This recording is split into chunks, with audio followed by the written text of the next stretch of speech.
Bapak Ibu hadirin yang berbahagia, selanjutnya marilah kita simak bersama sambutan Presiden Republik Indonesia dilanjutkan dengan pernyataan peresmian pembukaan Rakornas Basnas tahun 2024.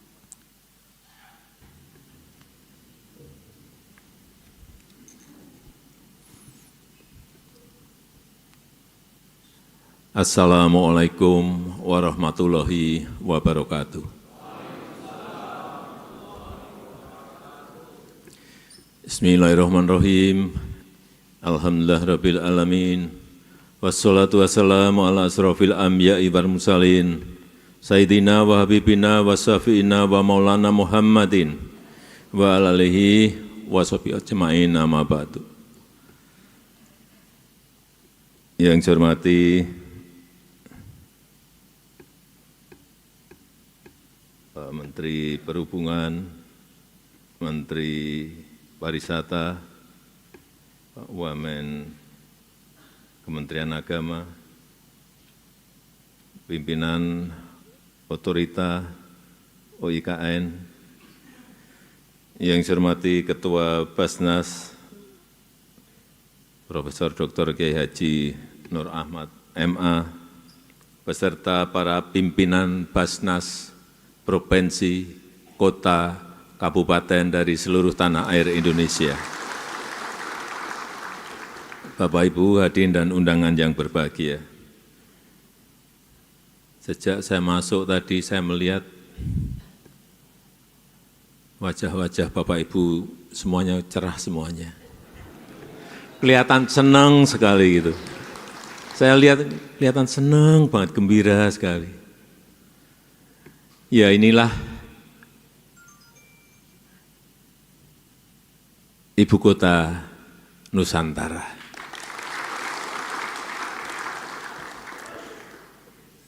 Saya sering mendapatkan tamu, Perdana Menteri, Presiden dari negara lain. Yang saya sering risau itu kalau sudah bertanya, masuk ke istana di Jakarta. Presiden Jokowi, waduh istananya bagus ya, indah. Saya mau jawab apa itu? Iya, memang bagus. Memang indah. Tapi enggak saya teruskan. Tapi ini yang buat kolonial loh. Yang buat kolonial Belanda. Baik yang ada di Jakarta, di Bogor, di Jogja, itu semuanya adalah bangunan kolonial Belanda. Warisan dari kolonial Belanda. Sehingga kadang-kadang kita merasa inferior gitu. Waduh, ini istana, sebuah simbol negara, tetapi bikinan kolonial. Sehingga betul, Bung Karno tahun 60-an itu sudah menggagas untuk kepindahan ibu kota. Pak Harto juga menggagas kepindahan ibu kota. Kalau saya itu hanya mengeksekusi. Gagasan itu sudah gagasan panjang, sudah lama. Kemudian kita cek lagi saat itu, saat setelah dilantik 2014, saya memerintahkan kepada Kepala Bappenas untuk dilihat lagi gagasan-gagasan mengenai ibu kota baru sejak zaman Bung Karno. Dilihat. Dulu Bung Karno kenapa memutuskan Palangkaraya? Coba dicek. Dan setelah melalui beberapa studi, diputuskan ada 3 kandidat calon ibu kota baru Indonesia. Yang pertama Palangkaraya, yang kedua di Kalimantan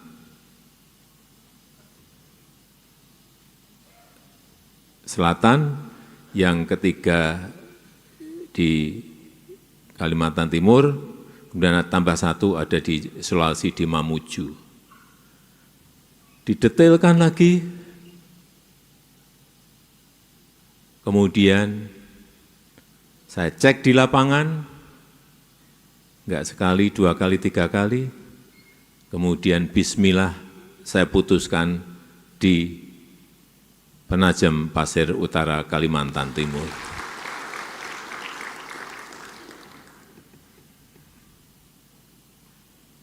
Sebuah keputusan yang tidak mudah, tetapi itulah yang sudah kita putuskan. Kita juga izin kepada DPR, saya menyampaikan lisan di dalam rapat paripurna tanggal 16 Agustus, kemudian diikuti dengan pengajuan undang-undang mengenai ibu kota Nusantara, dan itu disetujui 93%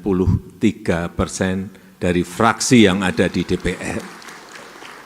Jadi ini bukan keputusan presiden saja, tetapi juga keputusan seluruh rakyat Indonesia yang diwakili oleh seluruh anggota DPR yang ada di Jakarta.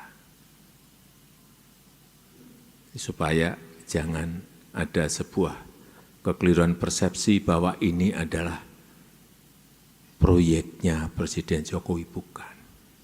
Itu sudah melalui tahapan yang baik dalam kita berbangsa dan bernegara. Dan kepindahan kita ke ibu kota Nusantara ini juga sekali lagi bolak-balik saya sampaikan, kita ini bukan ingin pindah fisiknya, pindah istana, pindah fisik gedung kementerian, bukan itu. Tapi yang kita inginkan dalam tonggak peradaban kita sebagai sebuah bangsa sejak kemerdekaan, itu ada tonggak pancang, tahapan-tahapan kita berbangsa dan bernegara dalam jangka menengah dan panjang. Yang ingin saya sampaikan adalah pindahnya ke sini itu adalah pindahnya pola pikir baru kita, pindahnya mindset baru kita, pindahnya cara kerja baru kita, pindahnya semangat kerja baru kita, pindahnya spirit kerja baru kita, dengan sistem yang sudah dibangun sejak awal, karena bangunan-bangunan juga dibangun dengan perencanaan mulai dari nol, mestinya sistemnya bisa kita bangun dengan baik mulai dari nol. Artinya, nantinya ASN masuk ke sini, sistemnya itu sudah siap. Karena dalam kompetisi global, kompetisi antar negara sekarang ini, negara yang cepat akan mengalahkan negara yang lambat. Bukan negara yang besar mengalahkan negara kecil, bukan negara maju mengalahkan negara berkembang, tapi negara yang cepat akan mengalahkan negara yang lambat. Dan kita ingin menjadi negara yang cepat. Kita ingin menjadi negara yang cepat. Saya senang beberapa kali saat Basnas mengadakan acara di istana, semuanya sudah digitalisasi. Bentuk-bentuk kecepatan seperti itu yang kita inginkan dalam kita berpemerintahan di negara yang kita cintai ini. Dan sudah beberapa tahun terakhir ini Basnas selalu menyelenggarakan acara besar Gerakan Cinta Zakat di Istana Negara di Jakarta setiap tahunnya. Dan hari ini Basnas menyelenggarakan acara besar yaitu Rakornas Basnas, tapi bukan di Istana Negara di Jakarta, diadakan di Istana Negara Nusantara. Acaranya di Balikpapan, tapi pembukaannya di IKN. Saya tahu sebetulnya yang dituju itu ya IKN. Pengen melihat karena tiap hari di TV, tiap hari di YouTube, tiap hari di Instagram semua keluar semua. Kan juga banyak yang ingin melihat, penasaran gitu. saat rapat koordinasi juga dengan TNI dan Polri, sebanyak 800 peserta juga sama. Acaranya sebetulnya di Jakarta, ya sudah Jakarta saja. Enggak Pak, ini mau kita geser Pak ke IKN saja. Dan di Jakarta saja, ya sampaikan di Jakarta saja lah. Enggak Pak, ini dari Dandim, dari Kapolres, dari Danrem, dari Pangdam, dari Kapolda, semuanya menginginkan di IKN. Ya udah saya kalah, karena memang pengen sekali melihat istana negara di Nusantara. Sekali lagi, selamat datang di Ibu Kota Nusantara. Tadi sudah ada yang ambil foto di, belum? Ya nanti setelah ini, nanti kita bersama-sama. Tapi kalau mau ambil foto yang bagus itu, ngambilnya di Sumbu Kebangsaan. Kelihatan semua. Dari sini nanti bergeser ke Sumbu Kebangsaan. Saya tahu ini oleh-oleh pulangnya yaitu.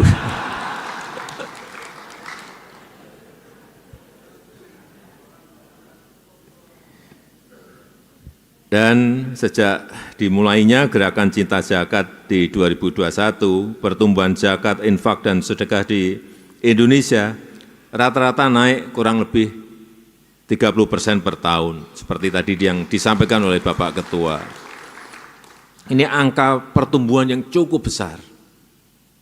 Untuk itu saya mengapresiasi, sangat menghargai kerja keras seluruh jajaran di Basnas sehingga pertumbuhan tersebut mampu terus dicapai.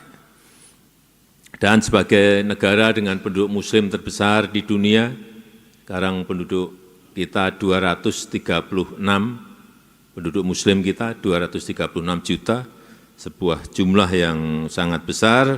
Tentu saja potensi zakat kita juga masih sangat besar untuk bisa kita gali dan kita kelola dengan baik.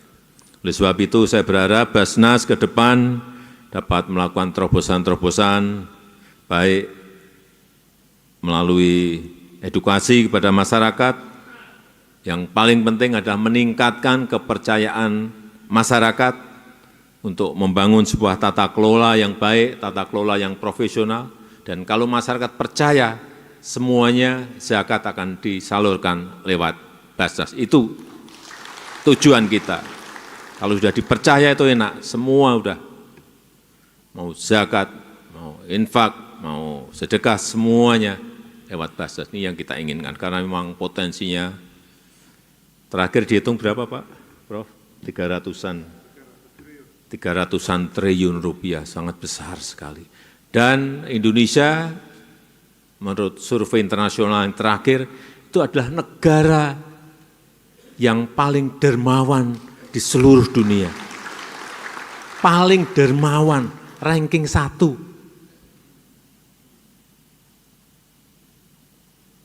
Itu luar biasa, alhamdulillah.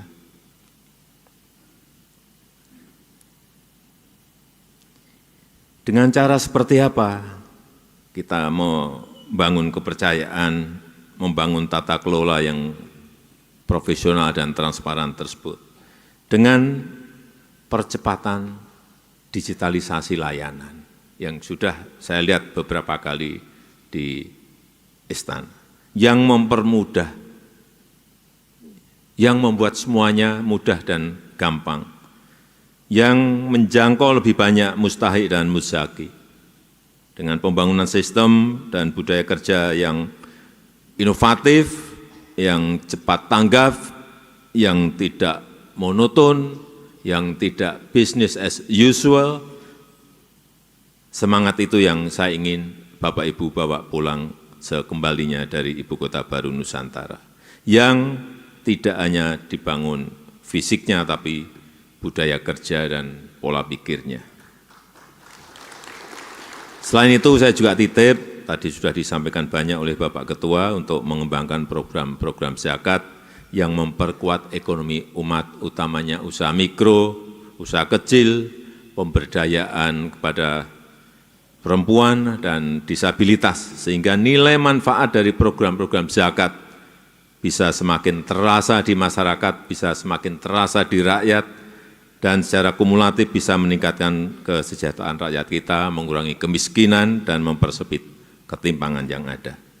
Saya rasa itu yang ingin saya sampaikan dalam kesempatan yang baik ini, dan dengan mengucap Bismillahirrahmanirrahim, Rapat Koordinasi Nasional Badan Amil Zakat Nasional tahun 2024 saya nyatakan dibuka secara resmi.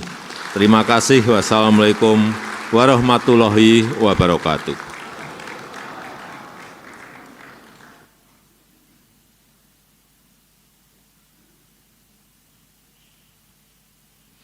Hadirin yang kami hormati, sebagai ungkapan rasa syukur kita kepada Tuhan Yang Maha